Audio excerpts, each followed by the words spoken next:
I will tell you God's truth. God's truth about myself. I am the son of some very wealthy people. Sadly, they're all dead now. I lived in all the capitals of Europe, collecting jewels, hunting big game, painting a little. Then came the war, old sport. Every allied government gave me a decoration. Major J. Gatsby for valor extraordinary. That's right. Could it all be true? You know, and people keep asking me why we wanted to end the Leog. I was like, well, you should go see this movie because this is what it was like every week. Well, they do make that comment about, yeah, people just drank and contributed nothing. I was like, yeah, that was us. All these people smiling through their teeth. Yeah. And of course, Cyrus, when we die, no one will show up. No, well, each other, sure. But the odds are we'll all die at the same time. Yeah. Let's face it. That seems almost inevitable at this point. We are talking, of course, about The Great Gatsby, the new adaptation by Baz Luhrmann that follows up his less than well-received film Australia. Whereas Australia felt like more of a pulling back, I suppose, in some ways. Yeah. This feels much back to his Red Curtain trilogy days. In fact, I would safely say there are so many elements from Moulin Rouge alone in this thing. It's almost a sequel in some ways. Oh, easily. Especially I was surprised how it's structured. Because in this, you're introduced to Nick Carraway. And at the beginning, you realize he's in a sanitarium pretty much telling the story of, his whole experience with meeting Gatsby. And it's funny because that part is not in the book at all. Well, I gotta say, I'm not a big fan of when Baz Luhrmann goes nuts with all the visuals and the crazy music. Mm-hmm. So Nick Carraway being in a sanitarium, I was like, oh, you just came out of a Baz Luhrmann movie. Exactly. I actually am a fan of that, generally speaking. But it's true. You're right, Ghost. Like the whole thing, and even the fact that he's writing in a crappy little room about all the glitz and decadence that happened before this, and it's sort of like, oh, sure, this sounds great now, but wait till I get to the end. Yeah. You're like, wow, this is exactly how Moulin Rouge started. It really is. Yeah. But the story here, this is of course based on the F. Scott Fitzgerald novel, which was strangely the Great American Novel. Yes, the Great American Novel. It's weird. This novel wasn't overwhelmingly well received when it came out at the time, and I think how did it get to become the Great American Novel? It was decades later. Oh, really? It was about kind of in the 50s when it started being like a standard text in classrooms. Yeah. That it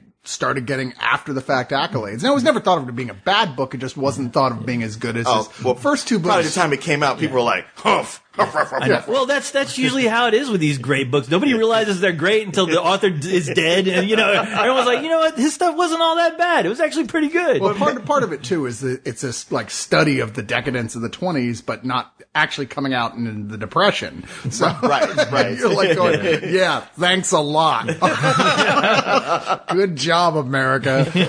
But the story here follows Nick Carraway, or as I call him, the third wheel. Played by Tobey Maguire, who is he wanted to be a writer, but he gave up his dreams because basically he's got to make a living. So he's like, I'm going to be a stockbroker. It's the 1920s in New York. The economy is booming. The stock market is booming. Clearly nothing can ever possibly go wrong with that. But he lives like way outside town in the super rich district, but like, the area where they have castles, but he's just got this little tiny cottage. Yes, he's got a modest cottage right on like some lakefront property. Yeah. Near like a lush forest. Which anybody would kill for, and yet he's considered the poor son of a bitch. Well, this is the point where business was booming, and he's broke enough that it's like, yeah, clearly his stockbroker paycheck is all going just to pay for this place he lives in. I mean, when you look at it, it's a really small place, despite where it's surrounded. For a single guy, contextually, it's like those pictures at Ripley's Believe It or Not when you see the world's smallest man next to the world's tallest man. Because right next door to him is the biggest, most palatial estate, just like it's ridiculous. Yeah, it's like Bruce Wayne would go, oh, come on. Seriously. It's pretty much the Disneyland castle that you see at the beginning of all those Disney films. That's it. And now he doesn't know his neighbors. He just occasionally sees a glimpse of someone in the window, but he finds out through his neighbors across the lake, his cousin Daisy, played by Carey Mulligan, and her husband, Tom Buchanan, played by Joel Edgerton, that there's this mysterious figure there named Gatsby, and nobody really knows shit about him. It's just,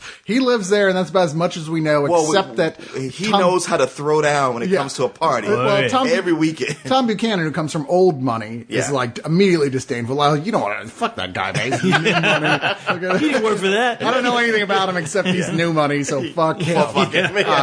But he eventually gets after spending out some time hanging out, having fun with his cousin and her husband and various friends, he gets a personalized invitation to one of these crazy parties next door, which when he gets there finds out is completely oddball because no one has ever gotten a personalized invitation to a Gatsby party. They just see the lights are on. They show up, start partying their asses off. I wish I had that kind of radar. I can't find no parties around my place. I know. Right? Well, you're probably not living next to any estates. Even when Spill has a party, I can't even get into it. This is a true story, people. You're like, co-host, I'm sorry, we're looking for a floating robot. Well, you notice that at a Gatsby party, everybody's dancing, and at a Spill party, nobody's dancing. I know. Our dance floor looks like a place where Michael Myers hangs out all the time. I don't know. Only from the blood from our feet and all the stepping on each other's toes. So he gets swept into this world of incredible decadence when Gatsby, for whatever reason, says, "You're all right, kid. Come with me." Yeah, played by Leonardo DiCaprio, DiCaprio, who is, for the first 30 minutes of this film, he's like the third man of the film. Everybody's talking about him, but you never see him. Nobody even knows who he is or what he looks like. There's just rumors about it. They got stories. They got stories at the Yin Yang about him. He's a spy. No, he's an assassin. He's a murderer. Did you get an invitation? People aren't invited to Gatsby. Well, I was. Seems I'm the only one. Who is this Gatsby? He was a German spy during the war. Teddy Barton, Nick Carraway. A German spy? No. He's the Kaiser's assassin. I heard he killed a man once. It's true. Kills for fun, free of charge. He's certainly richer than God. You don't really believe he killed a man, do you? Well, let's go find him and you can ask him yourself. And certainly when Baz Luhrmann chooses the moment to first, say, hey, this is Gatsby, and the introduction, that is going to cause all the chaos to follow between him and Nick, he kind of lets the camera go a little bit wild. He's like, and it works. There's this great moment where he had one of those kind of smiles that you never forget, that believes in you and believes in possibility. That sort of thing. I'm totally badly quoting it. And when you're watching Leonardo DiCaprio, you go, yeah, I can see that, actually. I think he had probably one of the most amazing introductions of a character ever. An introduction that any leading star would want in a film. Just how when they introduce him, I mean, you see fireworks going off. It is like the 4th of July. You see X-Wing fighters flying across his head. The Ewoks are celebrating. I'm like, wow, that is an entrance. And honestly, it really took my breath away when they did. I was like, wow, this is that legend that, we've, at least some of us who have read the book, this is the legend that, you would hope would get an introduction like that. Now, does it beat dropping through a skylight on a grappling hook? Not really, but what does? Come on, man. Well, maybe if you had fireworks and a bunch of half-naked girls dancing around you, but that's just not Batman's style. No. It's close, though. Well, that's more Iron Man when you think about it. Yeah, I suppose it is. They start to become friends. Gatsby's taking him by the arm, leading him into town, showing him bits of his life, revealing tantalizing bits and pieces of who he is in a way that seems like this all can't possibly be true. He seems to have a life that's too perfect. Yeah, he's like Commander McBragg with all the different places he sailed and the people he's saved in the war and these daring feats of do. It's like, really, dude? Oh yeah, here's a medal. I'll show you. Huh. Kind of convenient that you have that on you, but okay, I guess so. But it's hard not to like him anyway. Oh yeah, he's very likable. He's seduced by the lifestyle. He's seduced by the fact that the guy is just a nice guy. He's a fun guy to hang out with, but there's always that mystery. What is it that he even sees in him? What is it that he wants of this guy out of all these rich and famous people who haven't even met Gatsby themselves who come to his parties? Yeah. And of course it has to do with his cousin Daisy, who lives across the water, who, as it turns out, long ago had a thing with Gatsby, and he never got over it. And this is all part of his big elaborate plan. Now that he's like the richest guy on earth, Now that he's William Randolph Hearst. He's going to tap that shit. He is. He's ready to tap that unattainable ass, finally. And that's where it gets to the heart of what this story really is about, just to let you guys know, this is by far one of my favorite books of all time. I did not know that. Yeah, this is one of my favorite books. And no, I mean, I didn't know you read. Oh, no, every once in a while, I had a little help. But yeah, shockingly enough, it wasn't an audiobook that I read. Was there a Classics Illustrated version? Scholastic. It's one of those. No, well, my version had a beep every time it told me to turn the page. So I beeped and it turned the page and it made sense to me. Fair enough, yeah. But yeah, I mean, being such a big fan of this book, I was really nervous about this movie because the only adaptation of this I've seen is the Robert Redford version from 1970. Yeah, and I thought that whole cast was wrong for that film. I thought everyone looked too old, and Robert Redford, shockingly enough, I thought was just bad in the part of Gatsby. It's interesting, co-host, because you and I talked about this, and so I saw about half of that version like a few weeks ago, and watching this, I was like, yeah, at the time I watched that, I was pretty bored with it. Now watching this, it's a lot more exciting. But it is sort of like many of those same beats. I'm like, okay, right. I see the same germ of the story here going along. This just picks it up a lot more. Yeah, I mean, and I think a lot of credit has to go to Leonardo DiCaprio. I mean, even when I was reading that book and there's something about that character, Gatsby, when you read it, it's like, wow, Leonardo is the perfect kind of casting for this because it seems like there's hints of Gatsby in the other characters that Leonardo's played, especially when you think about Titanic, characters like that, where in this, I was surprised how much he nailed it, yet he took his performance in so many ways where you read the book and you just interpret the character like, the character is supposed to be, he's looking for his, that unattainable love. He's chasing ghosts from his past. Yet the guy still has a heart. He does have a very human side to him that, that's what attracts Nick to him, realizing that, this isn't the same guy I run into at these parties. This isn't the people I come into contact with constantly. This is somebody who is a genuine person who has a genuine soul. And just seeing Leonardo play the different, the different moods that he's in, especially the tea scene where he's reunited with Daisy. I thought that entire scene, watching him act, was unbelievable. Really. Well, a thing that helps this out, at least from, we see it from Nick's eyes, the way he looks at Gatsby, is like the first thing he does is that he's dragged along to hang out with his cousin's husband, Joel Edgerton, who is a shit. Oh, yeah. The first thing he does, come on, buddy, let's go hang out with my mistress, who's married to this poor son of a bitch. Friends. Yeah, and her hooker friends. and don't you tell nobody. Shh, keep this a secret. You know what? I'm gonna get you drunk. I'm gonna get you laid, all right? So don't say nothing. There are benefits with hanging out with me, even though I'm screwing over your second cousin. But hey, it's me. Come on, guy. You know me. To be fair, he does, in fact, get him drunk and laid. Yeah. Which, the guy was like the last American virgin at that point in the 20s, really. So it's like, it's time. Yeah. Which, by the way, Joel Egerton, I thought he was great as Tom Buchanan. I was like, wow, this guy, this is exactly how I saw him in the book. You could have seen him, you could have seen somebody else, and I wouldn't have been shocked if Baz Luhrmann had tried to play him more broadly as a villain. And yet here, he's a piece of shit, but he's always like a believable guy piece of shit.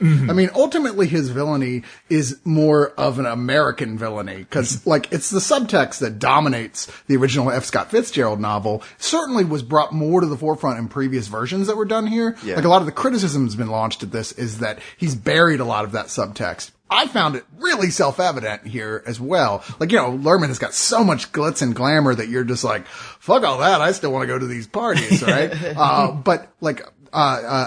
What's his name? Joel Edgerton is old money. He's like that old rich America. And Leonardo DiCaprio is the new rich, the look down with disdain. Right. And the way that they both seem to be using the poor to get what they want, but then ultimately it sort of turns into a thing about the American dream and the irony of someone going for that thing, going for the brass ring, only to have the quest for it in and of itself destroy himself, is the core element to this story. No question. You just spoke a thesis on this. I didn't realize all that was going on. Well, maybe I thought it was just two rich guys trying to outdo each other for this one chick who seemed to be completely out of it. Well, see, that's the thing. That's how I kind of look at it too. Because you're right. All those elements are definitely there. I thought just in this story, in this interpretation of the book, that the romantic element of it came more to the forefront than not so much the whole idea of just how things were in the 20s with the new and old money versus, those are elements that are still very much there. And I think that's what I kind of liked about the movie, is that you can definitely see the themes involved in this movie and pick out what you want. And I definitely think they do a really good job of balancing those out. Cause that's another thing, I got worried about, is that how are they going to interpret, there's so much going on in this book, even though there's not much, as far as characters are concerned, there's not much being said from those characters. I was curious how they're going to do a majority of the dialogue and stretch this out into a real full narrative, but I'm glad that they took the gist of what it was supposed to be. At least it was supposed to be about Gatsby, the dreamer, not so much about Nick and how he's constantly interpreting this and seeing it through his eyes. Even though I thought they did a great job in the movie as far as bringing that to the forefront, at least reminding you, that you're still seeing it through his point I of had a view. lot of empathy with Nick in as much as he's kind of trapped in between. It's like going out drinking with Corey. It is. It's like a lot of people having a bunch of drama and coming to you and telling you, okay, this is what's going on. Don't say nothing. And you're the keeper of the secrets. Like, oh shit, I wish everybody would get this worked out outside of me. Now here's something for you guys who read the book. Is this something I'm curious about? I've actually never read the book. Oh, you haven't? Yeah, no, but I didn't read it when I was supposed to in high school.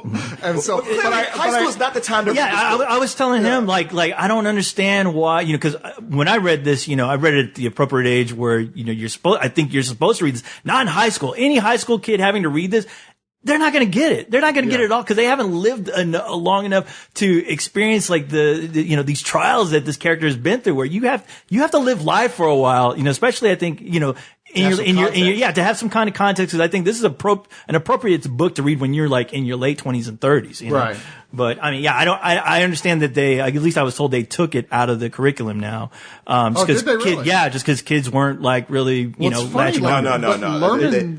Well, I guess it depends on the school. It depends on the school. Right. Oh, okay. Well, Lerman seems to have found an angle on it though that appeals to today's world in a very real way. Yes, it's called Jay-Z. Well, I mean, he adds hip hop to it because that in some ways is like that thing he's trying to throw in you in the way it appeals to today, what's going on. Here, we're watching, he's the third man, Tobey Maguire, but he might as well be every person who sits at home and watches reality shows about the rich and famous. Okay. Quite frankly. Or like people going for like admiring people who the only way it seems you can make it is through like being a thug, basically. Man, you are the cat's pajamas for coming up with these analogies for this thing. Well, here's something. Okay, here's something. Cat's pajamas, huh? Because we were talking about he also has a really cute little sweater. And the bee's knees. But we've been talking about all the good things about this movie, but I did have some problems with it. Okay. And here's one, because from the 1974 version, watching it, it's Mia Farrow as Daisy. Yeah. And I just found her whiny and annoying. Yeah, like, she's kind of even an idiot. Yeah, and an idiot. And even her thing like, I hope I have a daughter who can be a fool. That'd be the best thing. But yeah, and it's just like, this is like Popeye and Bluto fighting over olive oil. It's like, even if you win, you don't really win. Yeah. Now, Carey Mulligan is much better in the role as Daisy. She really is. And yet, I still felt like her character is so underwritten where I'm like, okay, I understand like, the appeal from Gatsby, because he spells it out.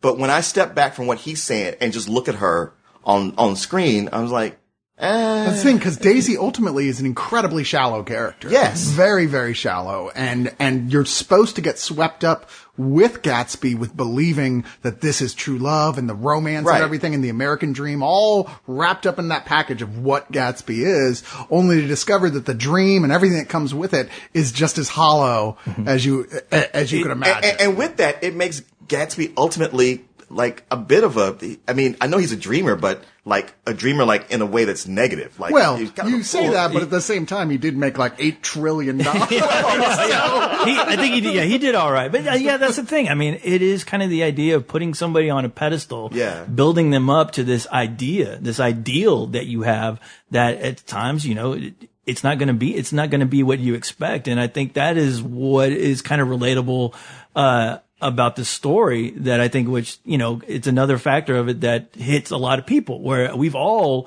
met that idea of what we want. And when you realize, well, it's not all that it really how much is this built up.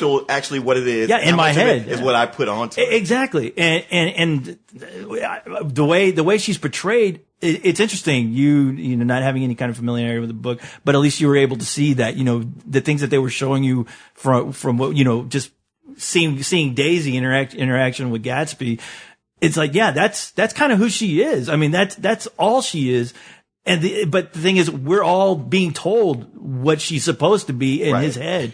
And I thought, wow, that's kind of a cool way that they did that in the film. Yeah, I agree, actually, because she doesn't have a lot of depth to her, actually. It's just this idea that he's built up. Now, one problem I had with this was actually, and it was only partially there, but I'm not going to go so far as to say Tobey Maguire was miscast, because I think ultimately he seems like the right guy for the part. But I had some problems with his performance of it, really? Quite frankly. I 'Cause thought that I really loved him in I this. thought he was stretching at points here. Not so much as to be bad, per se, but points where it took me out of it, where you put him up against Leonardo DiCaprio, and it's just no contest. Did you almost anybody? Yeah, I know. I was like, did you kept thinking he was going to turn into Spider-Man at some point? It's Spider-Man narration. I hate to admit this, but through most of the first half of the film, I kept seeing him as Peter Parker. I know. And when I didn't heard, think I would do that. I was like, I'm better about that, but I just kept doing it. When I heard he was cast, I was so worried, especially seeing the trailer, hearing him narrate. I'm like, oh no. I was like, nobody's going to get the idea that he's not playing Spider-Man in this movie. But I mean, he worked for me too. Like you said, I thought he was the great example. Just him and just his maybe it's his line of work that he's done in the past, his past works where he's always been that kind of third wheel. And I thought, wow, what perfect casting. And when he was in this film, you felt like, wow, this is me. I've been Tobey Maguire at some point. I've been Nick Carraway. Look from the outside looking in. Even when I'm in the inside, I'm still looking out. I still can't relate. I still can't feel a part of this. And just the way that they structured his character throughout, I thought, wow, I was surprised how much I actually liked his character. I think that my main problem came in the last act, really, where he had to do more dramatic stuff, and that was the point that I broke with him a little bit. I was like, I don't feel like you're reading these lines right somehow. You know what I mean? I mean, who am I to say? I'm not an actor, but I just play one on television. Yeah. Don't get me wrong. Well, that's funny because I had the opposite reaction. Yeah. To where I was like, yeah, I'm liking this, and a lot of things he said toward the end, and his character's reaction, I kind of teared up at the end, which I wasn't expecting. Don't get me wrong. At the very beginning of this movie, I was really, I was like, when they introduce you to this world, it is very much like Baz Luhrmann. It's like, okay, I'm right back in the director's chair. I just watched Romeo and Juliet, and I just watched Moulin Rouge. So it's like bam, bam, bam, bam, bam. And I was really scared watching how the structure of how they immediately throw you into this world, especially with the party and everything, and how the characters are interacting with each other. It's like, if you blink within that first part of these characters interacting, you're going to miss a lot of stuff because they are talking like there are the roadsters that you see in this movie. There's like, wah, wah, wah, wah, wah. And I was like, oh no, I hope this isn't like a Cliff's Notes version of this story because it's going to be a damn shame. But the movie I found started to tone down on just the aesthetic of it, and especially Luhrmann's style, especially after all the party scenes. And when it got into the story of Gatsby and Daisy, I was surprised to see how much he was really pulling back from what you usually would get from Moulin Rouge, where it's all like coming at you head on. Well, everyone seems like they're on crack, delivering these lines. And I'm glad that he actually toned all that down. Yeah, I would echo what you're saying 200% because that first half where it was frenetic like that and going nuts, I was like, man, I don't like this. And I know there's people who do. They get off on that, the hyper visuals, everything's so hyperkinetic. And I was just like, yeah, this is what I tend to not like about Baz Luhrmann because I see a lot of like great talent here, but it makes me feel like it's a cynical view of the original text or that time. Like, oh man, nobody care about them old time 20s. We gotta speed it up. Yeah, get some hip hop in there and make it super colorful and look artificial. And I'm like, okay, some of this would be all right, but if you could just tone it down, I could be into it, and this is keeping me from getting into it. And there was a point halfway through where I was like, wait, it has toned down. And now I can actually focus on the story. And in retrospect, he had a good reason for filming the first part of it the way he did. As we watched Tobey Maguire, entering this Yes. world of excess Yes, and I didn't decadence, appreciate it first, and that but later. it's dizzying, the whole experience of it. And I felt the same way you did after a point, because it goes on for a while. It does. Where you're like, I personally love that style when Luhrmann does it, but I was going, I kind of want to see the actual Great Gatsby story, not just Baz Luhrmann doing his spectacular cinematography and stuff for 2.5 hours. And sure enough, when the story starts, basically right after we really meet Gatsby formally, once it gets to that point, is when the story starts to slide into more of a like, okay, now we're going to make this about the characters. We're going to make this about Nick Carraway and watching The Great Gatsby. And that's when I really started to fall in love with this, actually. Because at first I'm like, I really like this, but let's see what happens. Yeah. That was when I went, okay, this is actually working. And not to say that this turns into a regular looking film by any stretch of the imagination. No. All the way through, it's very clear that only person in the world who could have made this film was Baz Luhrmann, the way that it looks. His vision of the 20s in New York is startling. It's gorgeous. Like the way it's all created. I mean, I don't know what they did because I know they filmed this in Sydney and this is damn sure in Sydney. But I didn't see that theater anywhere, that amphitheater. But it's very convincing and it's very beautiful and almost technicolor looking. Mm-hmm. And he just throws you into it to a point that you really feel like you're there. Yeah, like Gatsby's dream in a way, his idea of what things, should be and should look like. I mean, he really did kind of transport us into that kind of world that Gatsby kind of envisioned for himself in a way to where it looked fantastical. Everything about it, the romance of falling in love with New York and what it was about back then, I thought they really brought that to the screen, the whole idea, even though you realize that, it's all on the surface level. When you get down to the nitty gritty of it all, it's not as gorgeous as you would, assume. Well, it never looks real. It just looks like it was made by a guy who maybe he read the book and the only thing he had to go from was a postcard from the 20s. Mm-hmm. And he heard, Putting on the Ritz on the radio. And I'm talking about the 80s version by Taco that had a little bit of techno music to it. And he just went, okay, that's the aesthetic. I'm going to go from that. Yeah. And once you get used to it, it works. Yeah. But I found it very jarring to begin with. Well, I mean, the Valley of Ashes. What's the Valley of Ashes? The Valley of Ashes is that place in between Long Island. Yeah. Okay, the gas station. Yeah, okay. and that's where, Tom Buchanan's mistress was hanging. Yeah. That's where she was with the garage with George Wilson. But just the way it looked. That's how I envisioned it reading it. Apocalyptic. Very apocalyptic, very scary. It's like that was the poor. That is where the poor was. Right. You have Nick. And then you have the poor, the people who aren't making Nick's money, and they're living there. And I thought that he really did a great job with the visual aspect with of that. With a metaphorical skull of God. Oh, watching, yeah. Like, the dead eyes, the eyes of watching God. over this apocalyptic place where the poor live. Mm-hmm. Yeah, there's so much nice stuff like that goes on to this. And I guess you're right, Leon, when you say it doesn't necessarily look real, but hyper real would probably be more true, because it's not like it looks fake per se. No. It's just all so saturated with color and movement, the way Baz Luhrmann stuff always is. I mean, it's but got it's a bit so detailed. of an Alphonse Mucha. Wrong one. Max Parrish has a bit of a Max Parrish look to it. Oh, fair enough. I have no idea who that is. But okay. If I showed you one of his paintings, you go, "Oh, that guy." It's like an Asia album. And like looking at that's Roger D. Oh, right. And looking at the film, I really couldn't imagine anyone else, bringing that to the screen the way he did. I really couldn't see anybody else try to bring this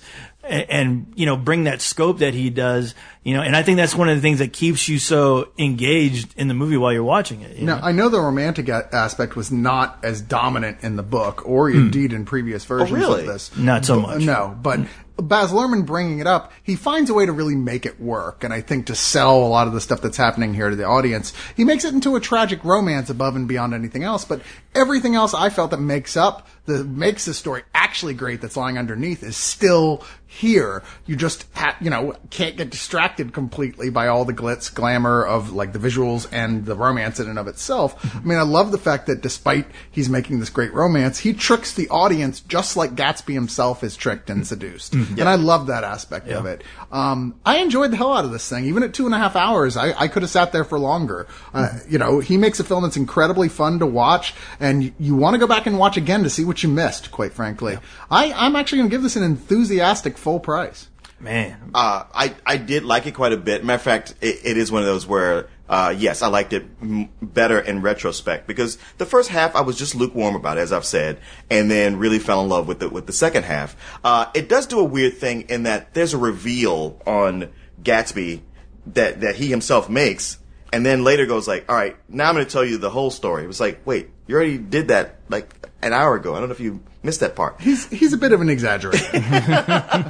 But you're right about it. Yeah, at 2.5 hours, I wasn't like, come on, wrap this up. I was, when it gets to the end, I'm kind of like, I kind of want to see some more. I want to know what happens even after this part. Yeah. Which is a great mark for a movie. While I'm not as enthusiastic, I still give it a low full price.